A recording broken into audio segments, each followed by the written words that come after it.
Greetings, greetings, greetings, greetings, greetings, greetings in the name of the Most High.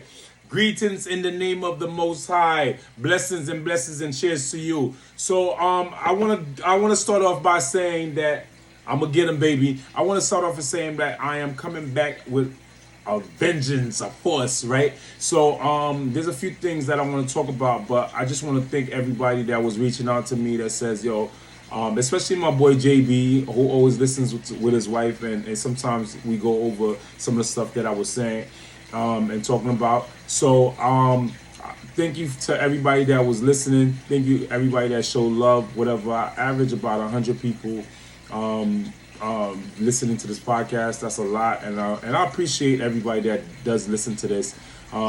I thank you, and I'm gonna continue to do this. It's just that we was just working a lot of hours, and just now we back to the 8 hours. Well, not all the way, but I get more time to myself and get home a little bit early sometime from time to time, and now I get to rest. So I wanted to talk about a few things as of right now. I know we talking about the biggest thing on the news right now is the cops that killed the guy. I don't want to mess up his name, but we got to understand one thing about people, right? A lot of times we forget that people are people, and they get in their feelings. They have too much pride. Whatever happened, I don't know the situation. I don't know the full extent of the situation, but this was a horrible, horrible, horrible, horrible situation. And being that the cops themselves was black, it made matters even worse, especially because of the tension that we have already with police officers and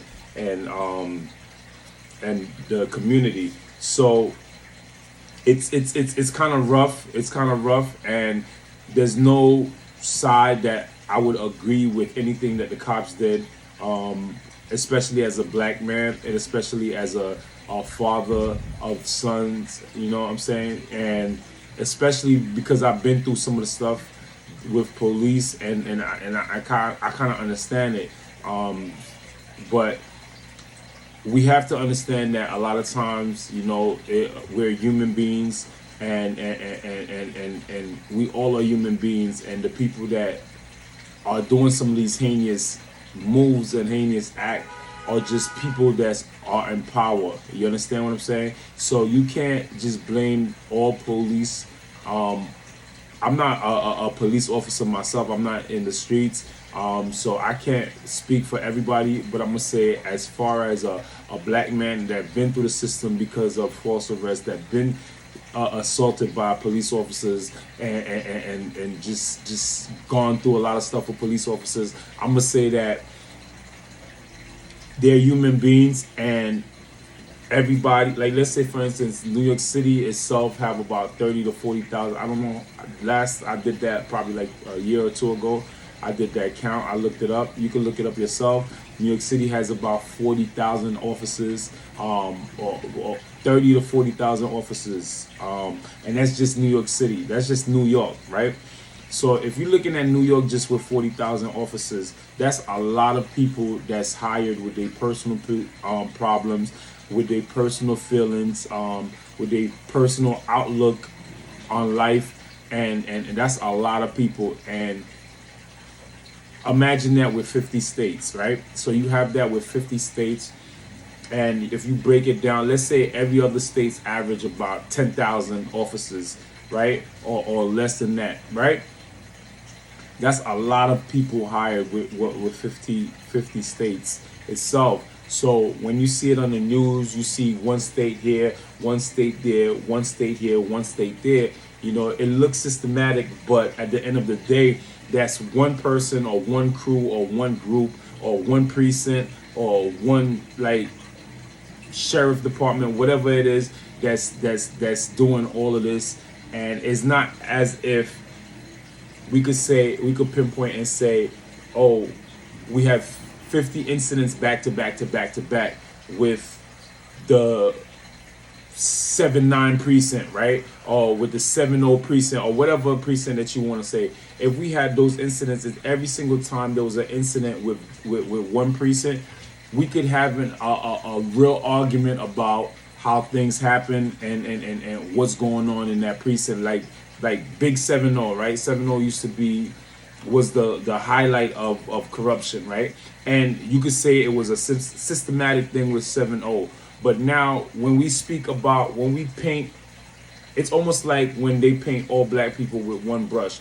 We're doing the same thing by painting all officers with one brush, because we have hundreds of thousands of officers statewide, and if one person ruin it, it makes it seem like the whole system is broken, and that's just the gist of it as far as that goes. Because at the end of the day, you have to look at it like, okay, you have one person that's doing wrong versus a mass or a group. Just say in the black community, you have one group of gangs or whatever you want to say, of doing whatever, and they paint all black people with that same paintbrush. That's basically what we're doing with police officers, and we all know that we need police officers in our community, and especially the environment with these liberals that's going on. They want you to see that. They pushing for that. They ecstatic about that, because it seems like now we're pro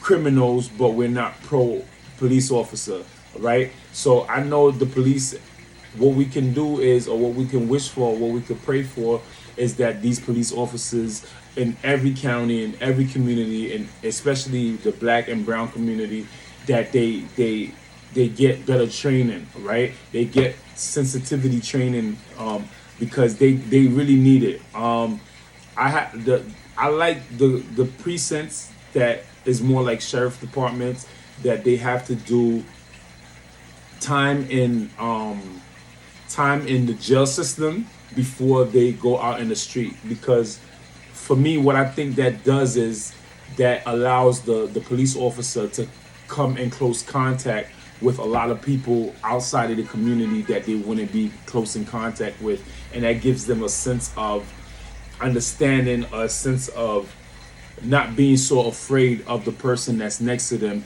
and it gives them a certain sense of alertness and being able to react to certain situations without drawing out your weapon, or without shooting first, whatever. This situation wasn't no weapon drawn, but this was just a senseless case of, I'm not even sure, gang assault. I'll say gang assault, because it was just 5-on-1 plummeting just a single person, and it was just heinous. It just looked worse than almost everything else, because not only was it 5-on-1, it was more like our own doing it to our own. So it makes it. They made sure that tape came out quick.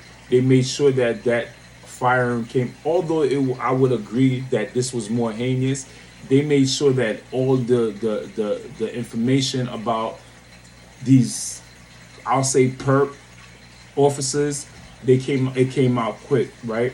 Because I have peoples that's officers, and I totally know that they not treating people in the community that way. I've gotten calls from one of my peoples, I call my brothers, and him trying to help somebody that is in distress, in need, and he knows that the way that I operate, I'm able to, you know what I'm saying? He comes out of his line of work to say, yo, is it possible that this person could get handled a little differently? And sometimes he reach out to me, and I appreciate him for that. That's just to show you that the mindset of each person is different. So we can't dwell on the situation, because it's just nasty. I can't. There's no word for what happened. There's no word for there's no word for it. I can't even. There's not even a thought in my mind that I could say, oh, it's because of this. No matter what happened, there's no reason for you to react the way that you reacted, no matter how angry you are. And out of all people, not one person in that group said, yo, chill, stop, fall back. Not one person. That means that it looks like y'all was on a mission. I won't be surprised if they knew the young man if they had an encounter with the young man prior, because there's no way that you can be that angry to plummet somebody like that. And they will get their day in court, and trust and believe, when they do get their day in court, they are gonna be serving a long time. They're not gonna play with them, especially in this environment. And I applaud the chief of that department, because they came out with everything real quick. Meaning, like, she said, she let the community know, like, yo, we saw it for ourselves. What we saw and how we felt is how you gonna feel. And she made it clear that she wants no parts of it. You know what I'm saying? She's black herself.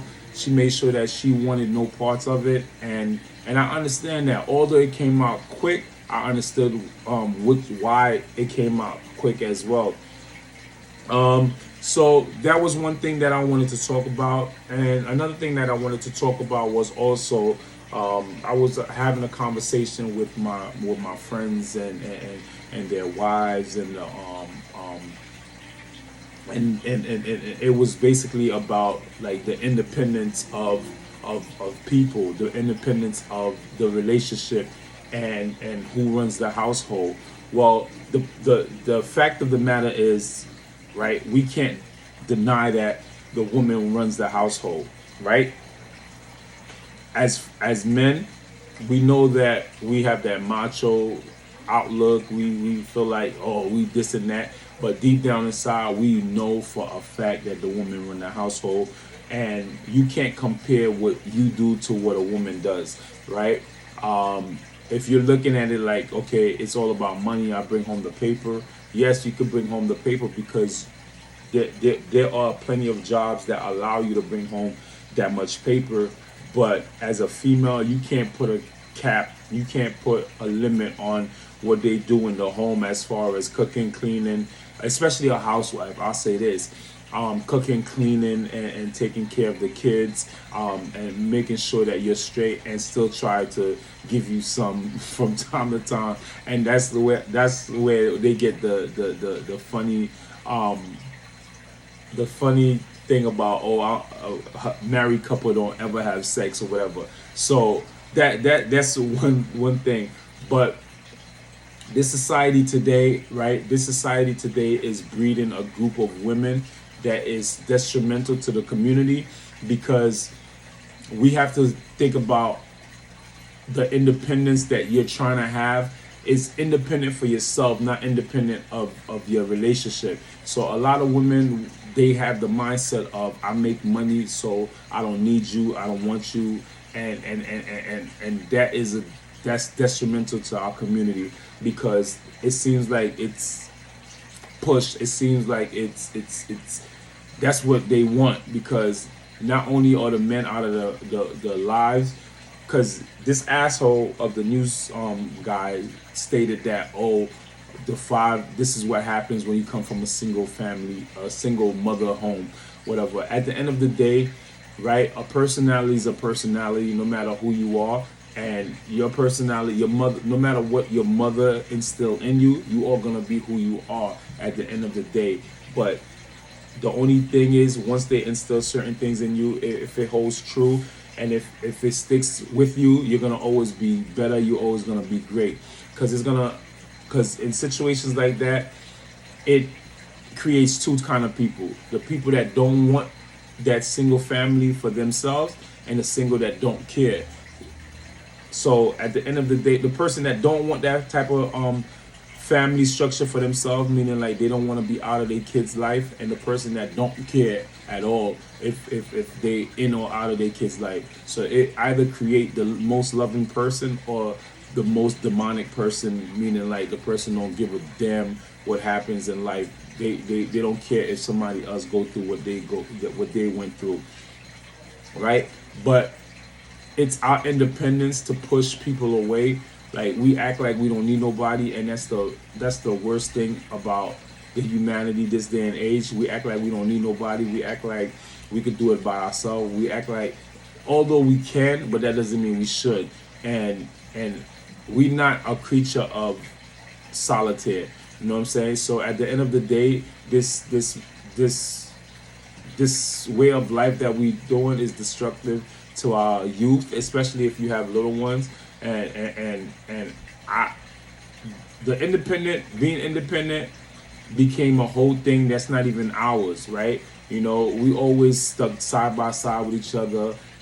Even when we was going through it, we stuck side by side with each other. And it's funny how that one day we just woke up and it was all about independence, and that's when the family structure broke, and that's when our kids got worse and worse and worse. So it's a lot to talk about. I only came here to basically like just say that I'm back, and then to let y'all know that to listen out for me, whatever. I'm gonna try to do this every Sunday, at least once a week. You know, I was trying to do it twice a week before, but I'm gonna do it once a week, and just try to find time to do it once a week, even if it's for 15 minutes. So what I want from people, that, especially if you're on my Instagram, I want you to just send me some things that you want to talk about. Send me some topics that you want to talk about. I'd love to discuss it, and hopefully you see I have the two mics. I'll definitely try to add more people as far as guest hosts, so we can have a better conversation and a better dialogue with two people of opposite minds, of opposite thought process. So that's good enough, right? So thank you, everybody. Thank you. I appreciate you. Just listen out for me, whatever. It is what it is, right? So let's get it. I got him, baby. Stay safe, be good. You know, love on each other, love your peoples. You know, it's a lot of deaths is happening around my job and stuff like that, and it's sad. You know, a few of my coworkers, well, three of my coworkers passed away within the last 2-3 months, and it's bad. But so just make sure you take care of each other. You love on y'all. You love on the people that love on you, and have a good one. Peace. Cheers.